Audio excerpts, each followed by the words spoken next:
Hello and welcome to Valley News. Now, Adam Shalafu with Doug Leier. Doug, so great to see you again. Good to see you, Adam.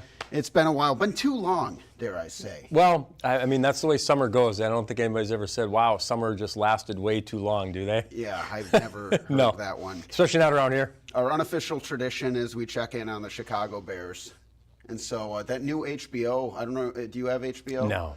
Okay. No. Look at me. I'm old.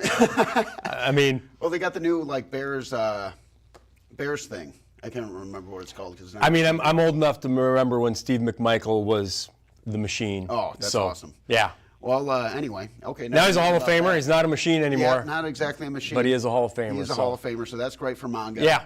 Yep, absolutely. All right, well, we got that out of the way. Right. And so we got a busy little slate today. We got a little bit of catching up to do. We were going to talk about some late July fishing. Now we're talking late summer fishing. Right. We're going to be talking ducks. We're talking pheasants. I forgot to wear my duck tie. It's okay. That's Shoot. okay. I'm wearing my red tie today, though. Red's ahead.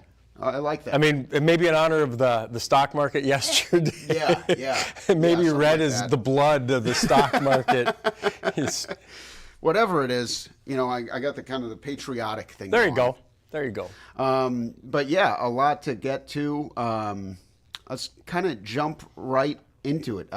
We're talking pheasants. We're talking ducks. Right.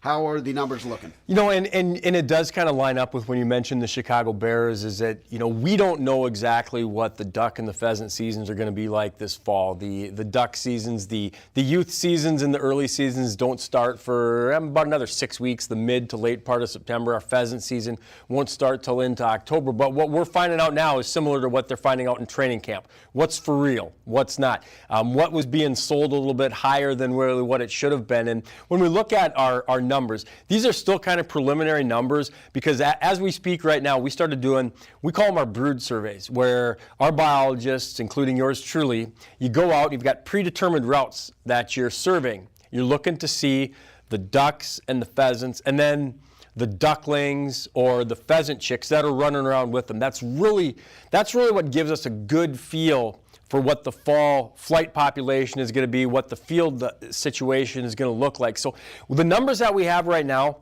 are behind. So this is what we were tabulating this spring, because right now we're counting the ducks, we're counting the pheasants, the ducklings and the pheasant chicks.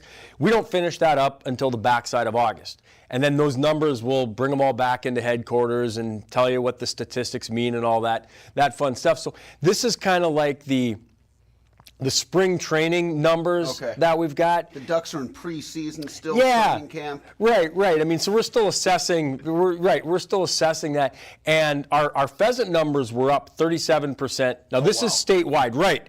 This is really essentially from Williston to Wahpeton. We're looking at things on a big picture when we talk about it, because we have a lot of people that are watching us, whether it's in Grand Forks or Fargo or Lisbon or Devil's Lake. But the truth of the matter is, those people that are watching us are going to be heading to Hettinger and Regent chasing pheasants. They're going to be heading to Harvey duck hunting. So they spread out across. So statewide, our pheasant numbers are up 37% from last year. A little bit of a cold glass of water on that. And we referenced the stock market yesterday. Our pheasant numbers are building on losses. The previous winter, the winter of 22-23, really knocked our pheasant numbers back. And the problem with wildlife, similar to like the stock market, is it takes a long time to build up. The stock market had been growing for quite a while, and then all of a sudden, in one fell swoop, you lose. That's kind of what a similar parallel is to the wildlife. We're up 37%. But we're up 7% on losses. We're up. You're up because it was down. There, yeah. Thank you. Okay. Right, we're up. Like if your favorite team won 4 games last year and this year they win 8, well, they doubled the number of victories, but they still might not be going to the playoffs. Sure. And that's kind of a little bit.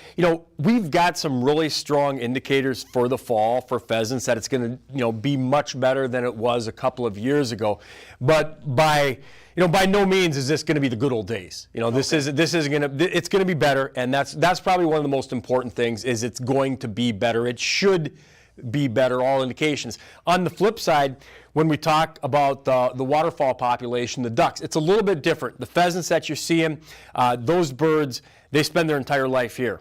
They're non-migratory. The ducks, they come to the Midwest and to Canada nesting, and then they migrate back on down for the winter. The duck numbers are down from last year. We were at about around 19 million, 2.9 million this year. 2.9 million this year.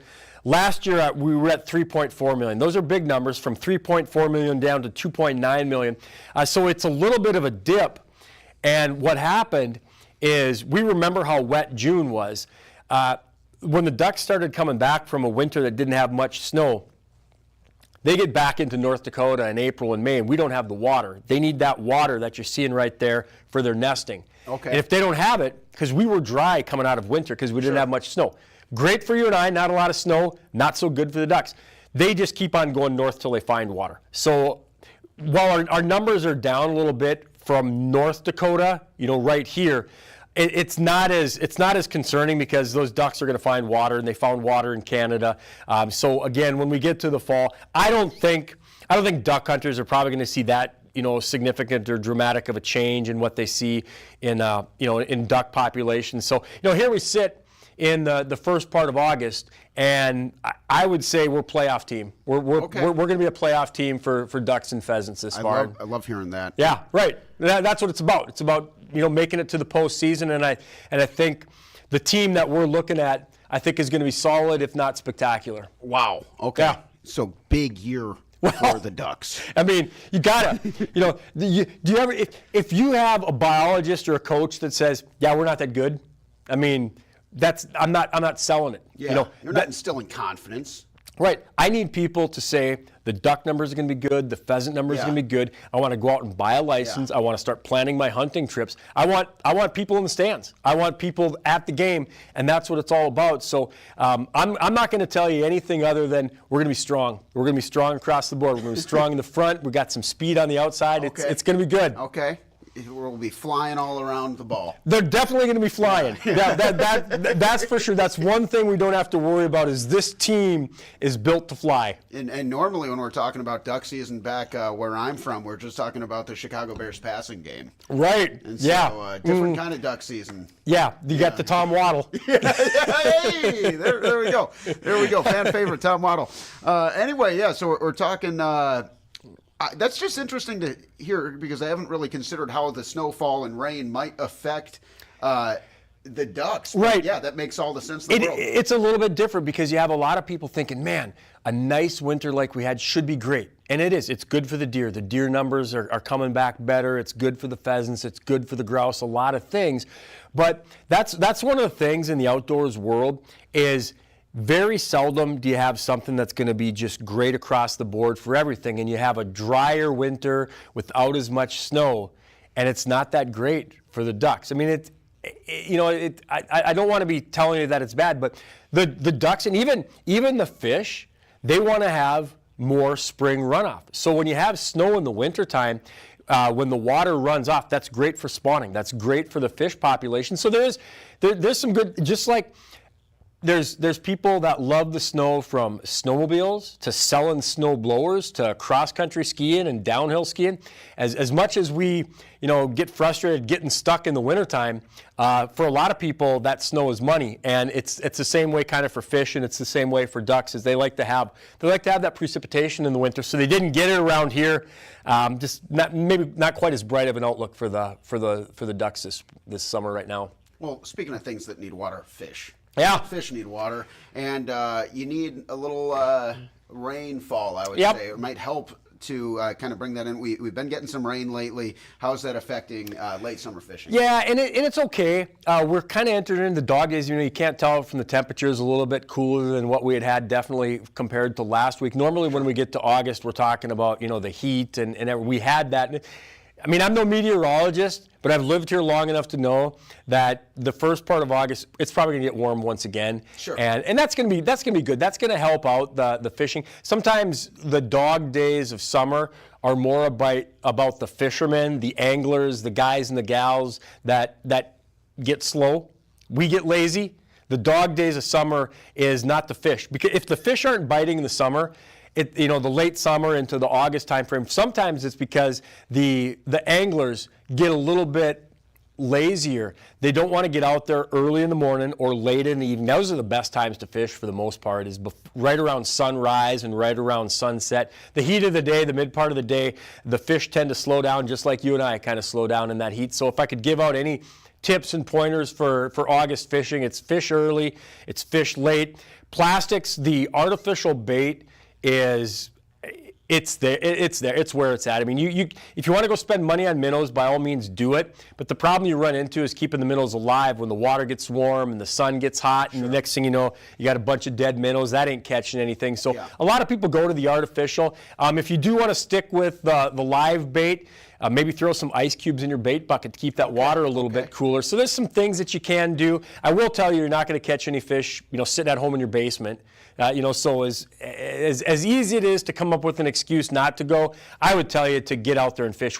That is one area where I will, and I have continued to preach. We're living in the good old days of fishing. I mean, this is your 85 Bears right now. This is your Michael Jordan Bulls. This is where it's at for fishing. So, and that's not just a North Dakota thing. That's a South Dakota, Minnesota lakes, Devil's Lake, Lake of the Woods, Sakakawea, Ashtabula, and the Devil's Lake. That's just some fantastic fishing. Jamestown Reservoir. So, before the kids get really busy with practice and back to school, if you can squeeze in another fishing trip, I don't think you're gonna ever say, I wish I wouldn't have gone fishing. Very, very seldom do your boat takes on water. Maybe then you do wish you had stayed home. But for the most part, people are usually pretty happy to say we took the day off and we went fishing. Rarely regretted.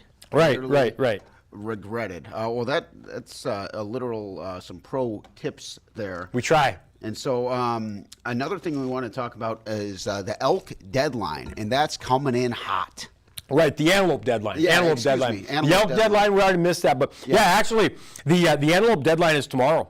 And so if you want to hunt antelope in North Dakota, it's all done by a tag system. You can't just say, hey, come this fall, we're going to head out and go shoot an antelope. You could, but it's illegal. You have to have a tag. And if you want to get a tag, you have to be in the lottery. The lottery deadline is coming up tomorrow night, midnight. Everything's done online. So it'll be live through midnight Wednesday, and then it'll be dark. It'll be shut off. The good news is for antelope hunters, we're going to have 1,265 tags available. Last year, we had 420. So our antelope population, in terms of tags allowed, we've tripled the number. So the numbers are they're doing much better in southwestern North Dakota. We're still going to have a lot more demand than we'll have for supply. We're still going to have probably 8,000 people that will apply for 1,200 tags. But it's a strong recruiting class. That's what you're telling me. I like that. Yeah. We're feeling really happy with the young freshmen that are coming in right now. There's going to be some starters in there. It's just a matter of figuring out who and where, and we could put the right people in the right place for success for the team. That's huge for the program. It is. And I think this is going to be a defining class. This is going to be one of those years we look back on and say, and all kidding aside, this is something to build on. The thing that we talk about in North Dakota is we're never going to have enough elk and moose and bighorn sheep and antelope to supply all the demand out there. Sure.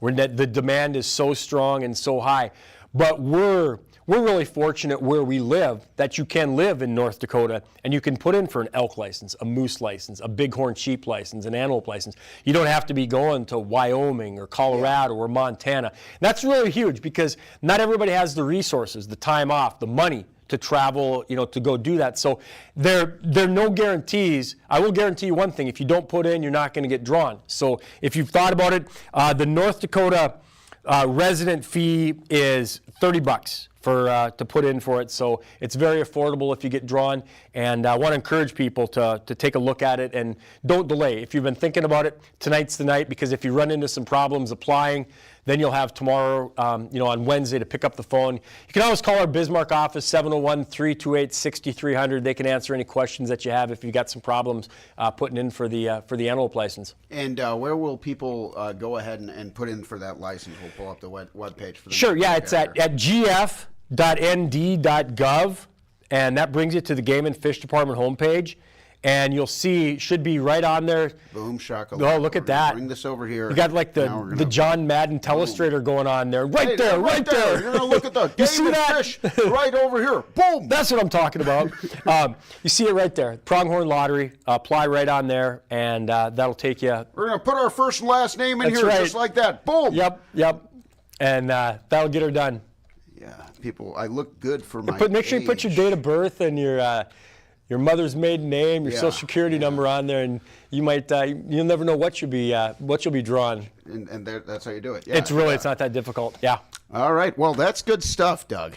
Well, I'm excited. And it is. It's a fun time of year. It's still August. So for us, it's still about fishing and camping and getting outdoors.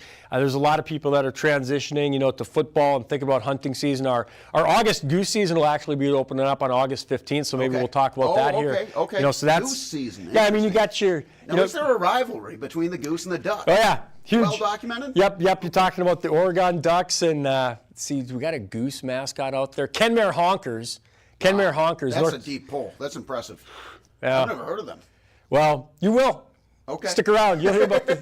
Okay. Kind of one of those flying under the radar type birds, the Kenmare Honkers. But, interesting. Our early Canada goose season in North Dakota will be opening up on August 15th. So just like you got your exhibition games going on for football, this is the real deal. Real hunting starting in North Dakota coming up soon. Okay, good stuff. Well, I appreciate your time. Anything else you'd like to add before we wrap it up here? Yeah, I want to encourage people to get outdoors. This is still prime time to get out and do some fishing, to get out and do some water skiing, and make sure that you stay safe. We want to make sure that everybody gets outdoors, obey the rules, get those kids in a life jacket, make sure yourself that you're staying safe, and have some fun too. Make some memories. Boom. Be safe. Have fun. Words to live by. Thank you so much, Doug. Always a pleasure. And that's all for now. The Great Outdoors with Doug Leier. It's a great time every time. Thank you for joining us on Valley News Now.